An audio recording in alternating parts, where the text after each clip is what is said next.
Saturday afternoon setting up for us around southern Colorado. Temperatures are going to be sitting in the 70s and even lower 80s as you head out into the eastern plains. 86 should be your high today in Lamar. Meanwhile, 72 in the spring, 78 in Pueblo, 74 in Canyon City. As you head up into the mountains, temperatures here will be somewhat cooler. It's 40s, 50s, and 60s, with Gunnison topping out at 58 in Leadville, getting all the way up to 49. Right now, Powers and Galley, 47 degrees at the overhead door camera. South winds out of the south at 15 miles per hour.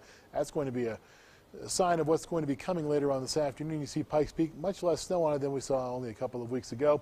Parkview Medical Center camera, 16th Street and Grand Avenue in Pueblo. A mix of sun and clouds starts off our morning. You have 44 degrees at this hour. West Cliff in the Wet Mountain Valley, looking back towards the mountains, we have temperatures sitting in the 40s and 50s for you as well.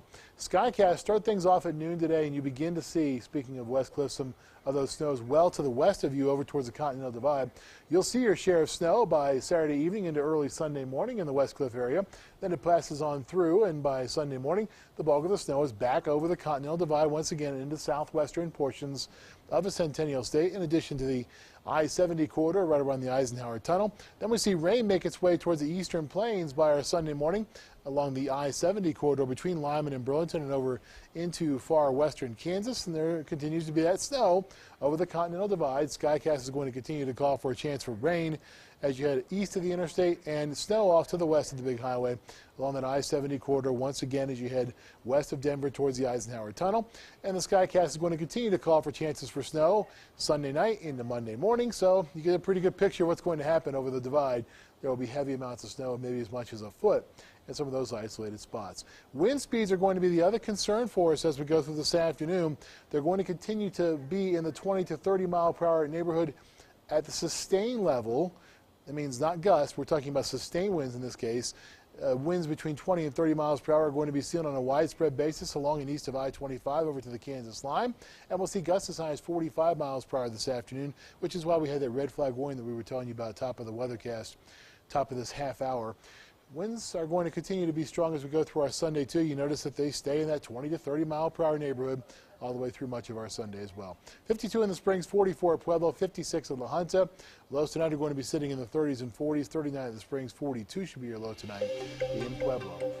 7-day forecast then for the Springs. High temperatures are going to drop off significantly between today and tomorrow, Olivia.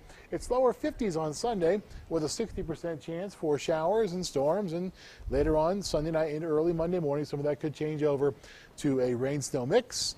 Then temperatures are going to stay in the lower to middle 50s at or below the normals for this point in the year, all the way into our Thursday. Pueblo, your 7-day forecast, you won't see as good of a chance for any kind of rain late tonight, early tomorrow morning. That waits until sometime later tomorrow morning into tomorrow afternoon. Then our Pueblo 7-day forecast calls for highs to be sitting in the upper 50s to lower 60s. Canyon City, your 7-day forecast, you'll see a chance for rain and snow late tonight, early Sunday morning, which gives way to a better chance on Sunday morning, Sunday afternoon before it tapers off altogether. Then temperatures stay in the mid to upper 50s and lower 60s to middle 60s across the board. Teller County, your 7-day forecast, good chance for rain and snow for you and much colder temperatures as readings drop off into the upper 30s and lower 40s. Small chance for some rain and snow, by the way, middle portion of next week in Teller County, the mountain areas. Going to be a pretty small chance. Call for a 10% shot at best as we go through our Tuesday, Wednesday time frame. Well, and typically April we see the most snow, the wettest, and it's really not been that bad. So I guess we've been pretty lucky. We need the precipitation. We need the moisture, of course. Of course. Which is good. But the wind's going to help to dry things out as we go through this afternoon. Right. So, I mean, we could do without the wind. Yeah. Perhaps. All right. It's persistent here. Hold on to your hats. All right. Thanks, Jay. Well, she's a